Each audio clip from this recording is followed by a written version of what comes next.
Welcome to JG's Fight Talk, sponsored by Rich's Boxing and Limitless Creations. And with me now, Nicola Barke. How you doing, Nicola? Hello, I'm doing really well, thank you. How are you? Really good, thank you. I know we had a laugh that it looks like you're working for a customer services team. You're obviously not, but... How can I help? How can I beat you up today?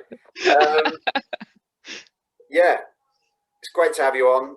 We've been chatting for a while, so let's just go back to the start. Really, how did it all happen for you? When did you sort of get into the fight game, as it were? So it was actually quite a strange story. So I did ballet for about 16 years.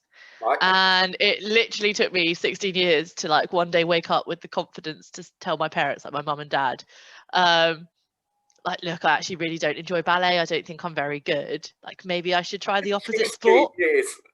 Yeah, it took me 16 years. I mean, I like really built that up. And then they were like, yeah, that's fine. And I was like, oh, like I could have done this before. And they were like, yeah, it's okay. Like, what do you want to do? So then when I told them, like, they were right about it. But so after yeah, they were fine. After 16 years of having, you know, sort of building yourself up over that time, to then they go, yeah, it's fine. Yeah, I was really like, you don't want to try and convince me out of this? Today feels like a good day. And they're like, yeah, it's fine. What do you want to do? And I was like, oh, this is nice. And then that's when my logic at the time was like, okay, if I'm bad at ballet, maybe I'll be good at the opposite. So my logic at the time was like the most opposite sport to ballet was like martial arts. And that's when I first started in Taekwondo. And I thought I was going to be really good at Taekwondo because I was like, going off my logic that, yeah, I was terrible at ballet, I'll be great at Taekwondo.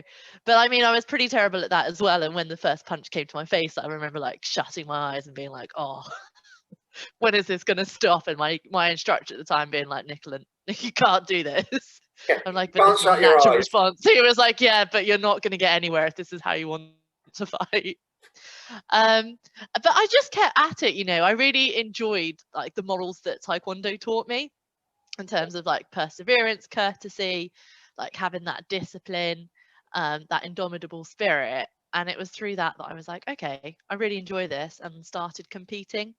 And that's where the martial arts journey for me really first started, and ended up getting a world taekwondo title a few years after actually starting in taekwondo, which was a nice start to the martial arts career.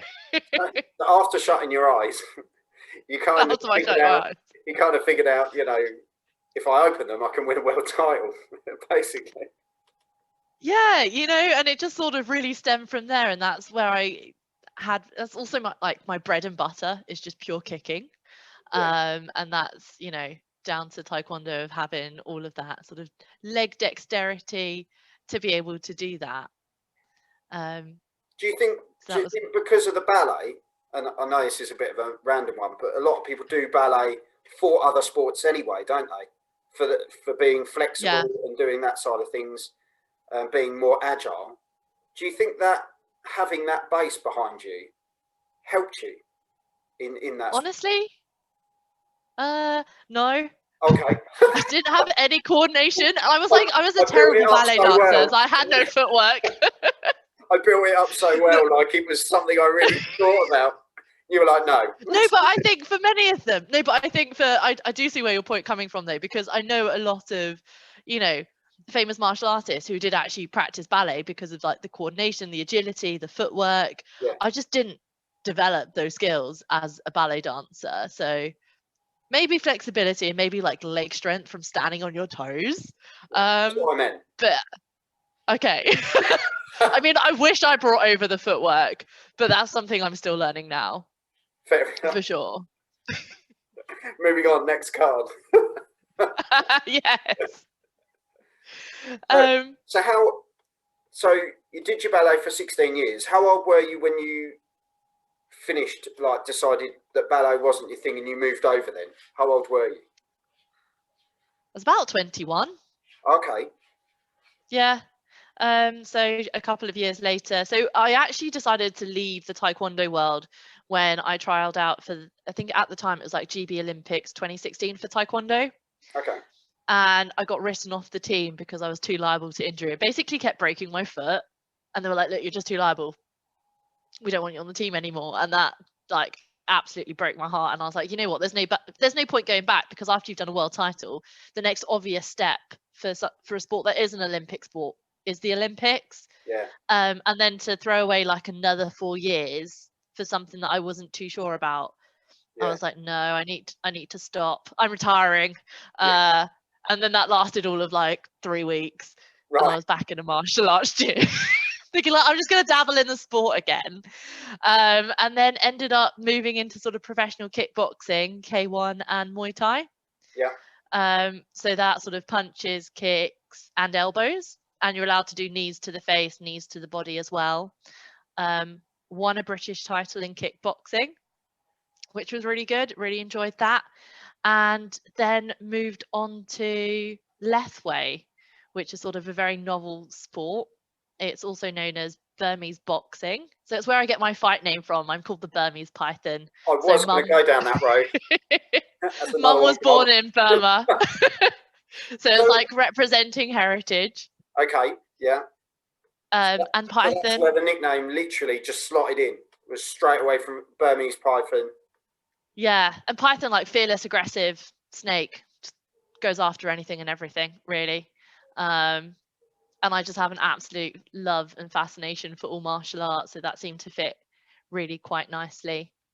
Yeah, I think it's just amazing because you've got such a passion for it. You can see that every time you're talking about it, you're smiling. When you mentioned ballet, you went, "I did ballet," and then you kind of, yeah, I did ballet. That was really good. And then that's no offense to anyone that does ballet, by the way. If you enjoy it, go for it.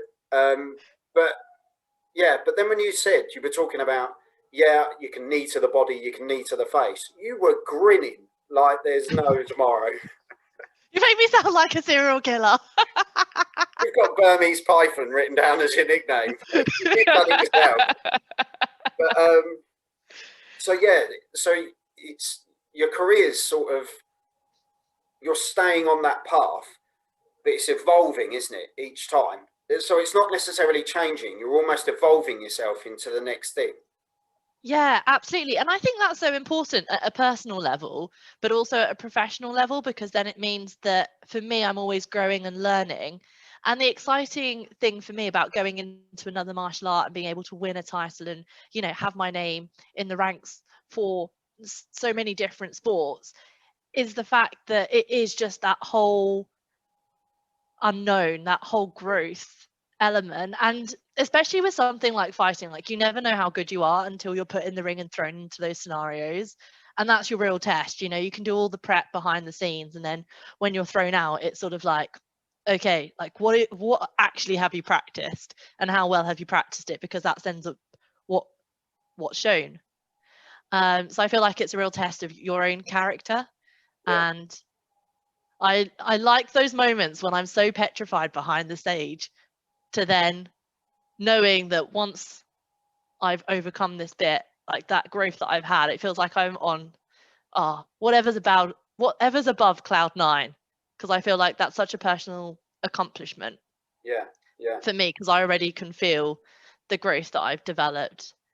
So you say you're nervous before you go out. Do you get that feeling each time? Pretty much. I mean, it was most scary when I was doing the Lethwei fight. So Lethwei, if you're not familiar, it's sort of punches, kicks, knees, elbows, headbutts, and no gloves. And you can do throws and you can do dumps. I mean, there aren't really that many rules. Is probably the better way to do it.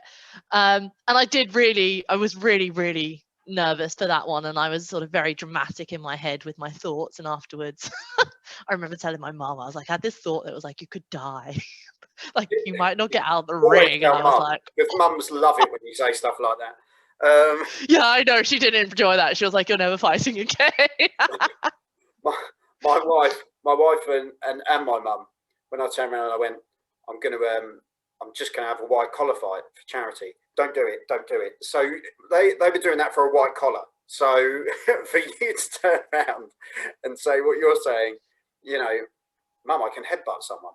And I can, go. It's literally no holds barred, really, isn't it? Literally. And I remember turning up, and saying to my coach, have I got everything? And he was like, have you got a mouth guard? And I was like, yeah. And he was like, well, we're good. And I was like, oh. So what can't you do? That's probably the easiest thing to say. What can't you actually do? So you can't do prolonged grappling on the floor. Right, okay. Like, that's it.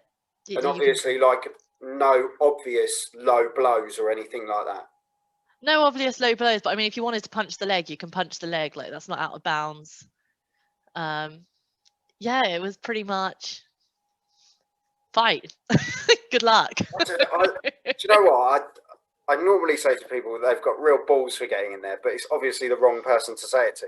But I just tap my hat off to you. I think it's absolutely incredible how you've got the guts to do it, because you've got to have that mindset where you've just got to think, I'm ready for what anyone throws at me, because it literally is whatever they want to do.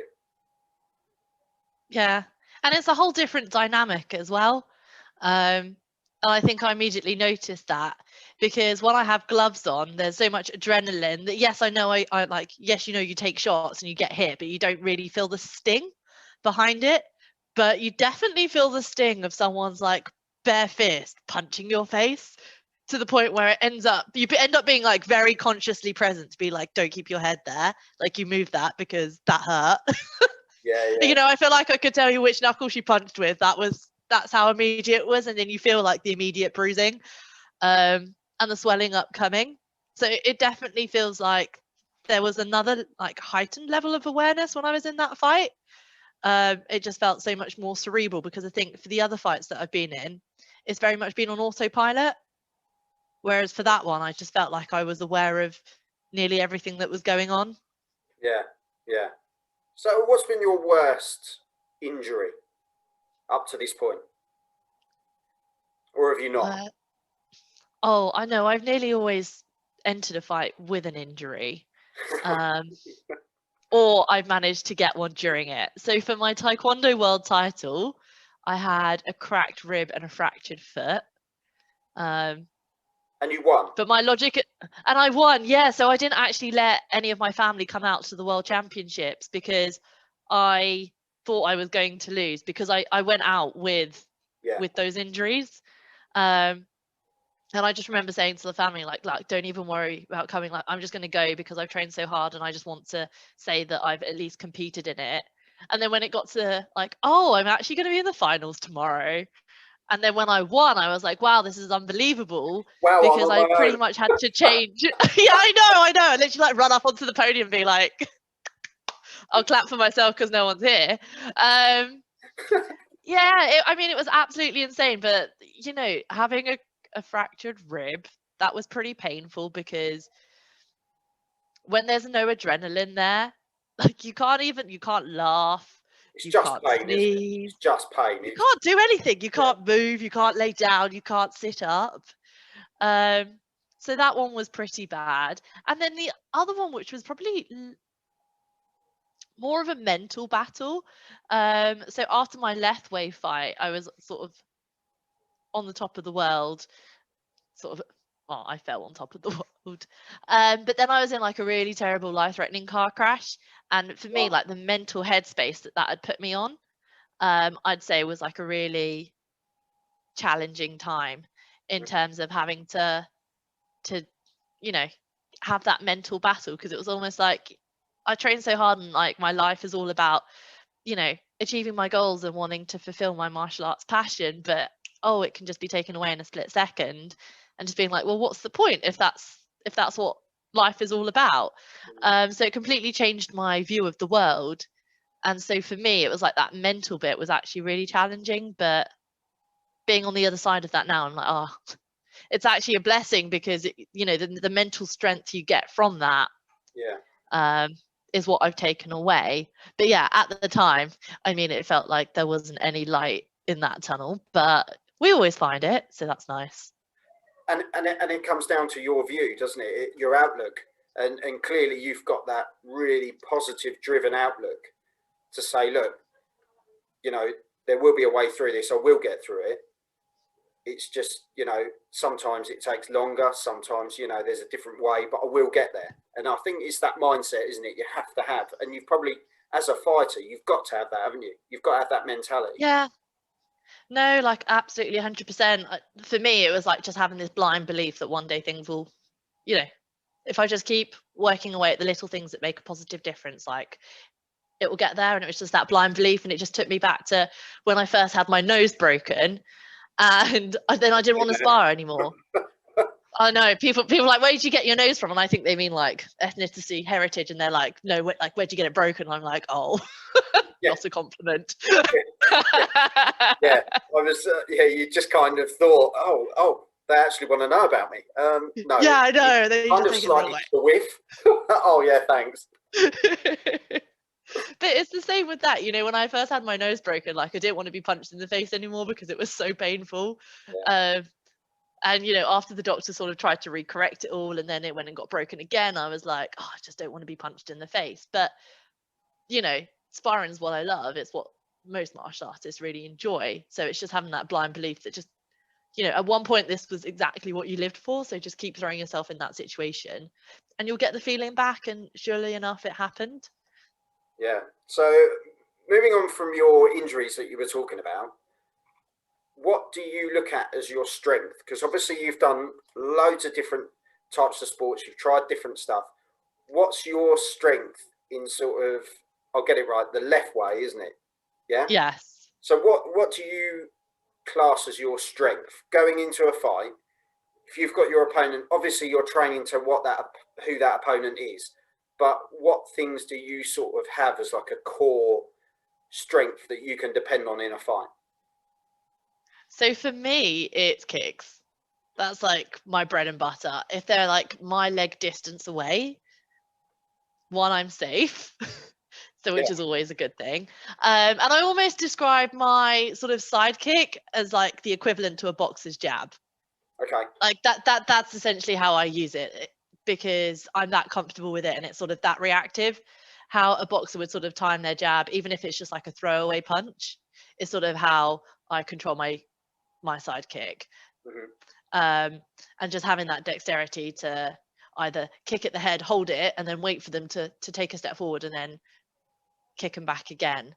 So for me, definitely the kicks. And I think people expect it, but they never expect it to be maybe as awkward as it is to end up blocking, because it sort of throws a lot of people off. Which for me ends up being a massive advantage. And being able to kick off one leg and do so many kicks, as opposed to it being like left, right, that normal sort of tip it, like, you know, momentum, I suppose. But to be able to do it all off one leg, I think they just don't expect to just be blocking one leg constantly, and then throw something else in. So over time, because obviously you're based around your kicking over the various sports, what have you found hardest to sort of bring into your game then? Were you always good at, you know, punching as well? You know, obviously you were talking about headbutts. Do you chuck many headbutts in there, or do you just tend to stick with your hands and your feet? No, so I did actually start practicing headbutts when I was training for my left way fight, which was quite comical because I think you probably guess I haven't had a street fight or thrown a headbutt outside the gym. So even just learning the basics of knowing to grit your teeth when you're throwing a headbutt so you don't shatter everything, you know, it was all like a massive learning curve. And knowing that there's specific parts of the head that you want to be using when you're throwing a headbutt. Obviously, don't close your eyes, and you know where you want to be aiming on their face. You know, you don't necessarily want to be going like front on, but maybe, you know, to the nose to damage their nose, give them a nosebleed, things like that. It ends up being a lot more tactful, and also in the way that you actually train for a headbutt is actually just do it as like part of pad work, which you just have to get over the enjoyable fact of like, oh, this is quite bizarre that I'm headbutting a pad. But yeah, training it as if you train a punch in that regard. I just find it really bizarre because it's like, well, you don't really. It's something completely different, isn't it? In the game, for, you know, you're the first person I've come across that does this. So this is a whole new world to me, which I love. And I've definitely got to come and see you fight, because I just love Yeah, absolutely. I love the sound of it. Just the whole training for, yeah, go on. Sorry, it's that whole new thing, isn't it? When you come across something different, and like you did when you first came across it, you're like, oh wow, you get a real buzz for something new. Like I was telling you about the bare knuckle boxing side, you know, I'm just starting to get into watching that, and it's the thrill, isn't it? Literally is the thrill. Like you were saying, that cloud 9 feeling is like, it's not just for a fighter. The fan gets that buzz of watching it as well. As brutal as it is, it's kind of, I don't know. I'm intrigued. I think is the term. I just want to see you headbutt someone. I'm not gonna lie. No, but it's brilliant, and it is exactly that. Just full on. That's it. Straight touch gloves, flying headbutt every time. I love it. But it is like everything just has to be adapted for it. So because I hadn't done any bare knuckle boxing before, when it was sort of coming down to condition your hands, it was working from big gloves to smaller gloves, to then just working with tape and hand wraps, to then just working with hand wraps, to eventually, you know, being able to do it bare knuckle. So you sort of build up the resistance in your hands, and also just almost changing the way that you throw a punch. So just to protect your fist a little bit more, instead of pivoting at the end, you actually throw a lot of like straight shots. So you sort of save your hand.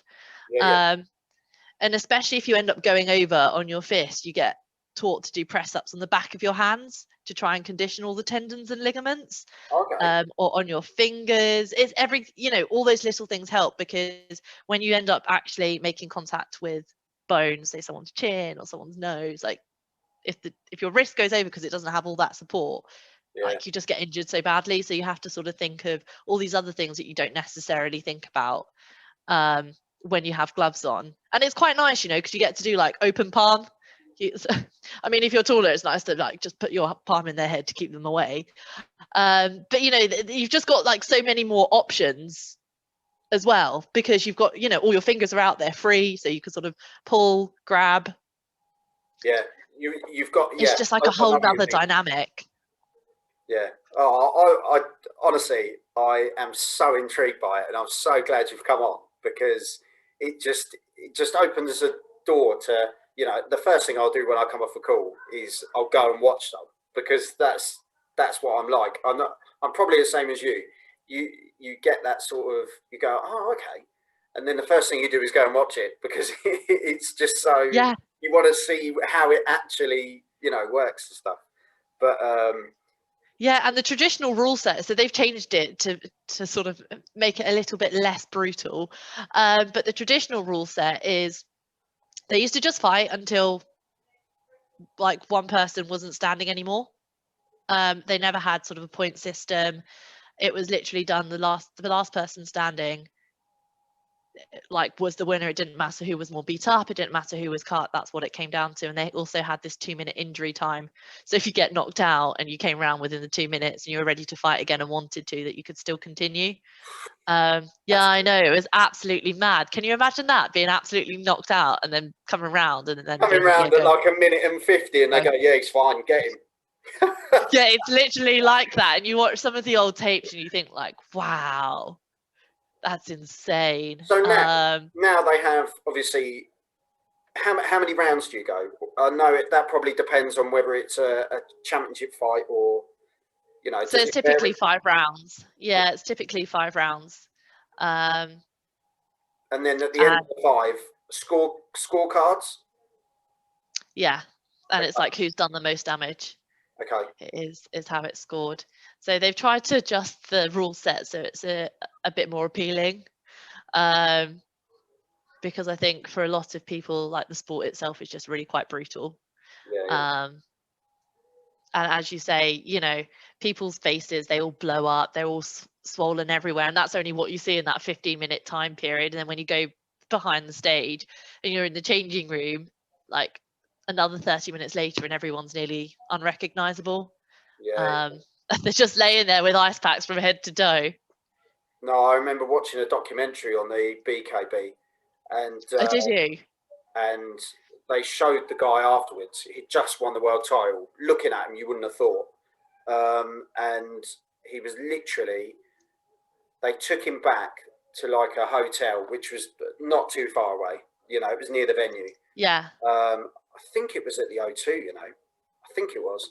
And they'd gone back there, and literally the rest of the evening, he's in bed while his mum is literally strawing a cup, giving him his drink, because he couldn't hold it because his hands were just like balloons, and his face was just like awful. All around here was probably the worst because it just blows up, doesn't it? There's no, and I just thought, wow, this is real. Do you know what I mean?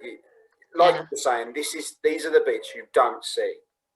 No one sees it, and they think it's bad when you see it. They think that bit's bad, but like wait till they've actually wait till their body's actually started kicking in a response, and all the swelling and the cuts all come out, because the next day it's just like dire. Well, all I'm going to say is be careful, but it sounds like you've got it made anyway. You know, looking at your records in the past, your 14 national championships, you know, all your titles that you've done in pretty much everything you've done. Nicola, I'll tap my hat off to you. I think you're incredible. And I just think going into this, you know, you're already in it, but going into this further, I think it's just going to be another success for you, because I think that's your mindset and your drive. And I think you're just bound for good things. So I just wish you all the best. Oh, I really appreciate those kind words. Thank you. No, it's, you know, I'm happy I could assist you today. But, 5-star rating. Yeah. You'll receive a text message at the end of this video. Just press 5.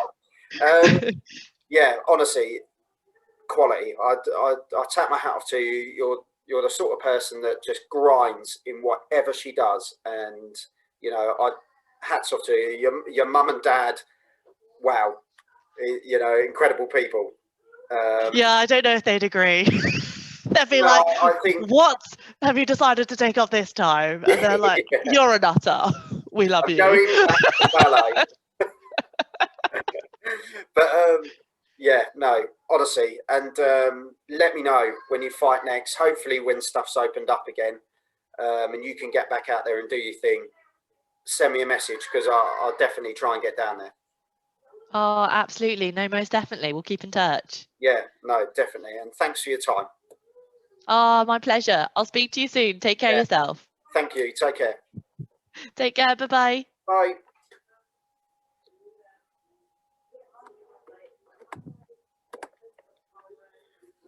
So Nicola Barke, she's, everything she touches seems to turn to gold.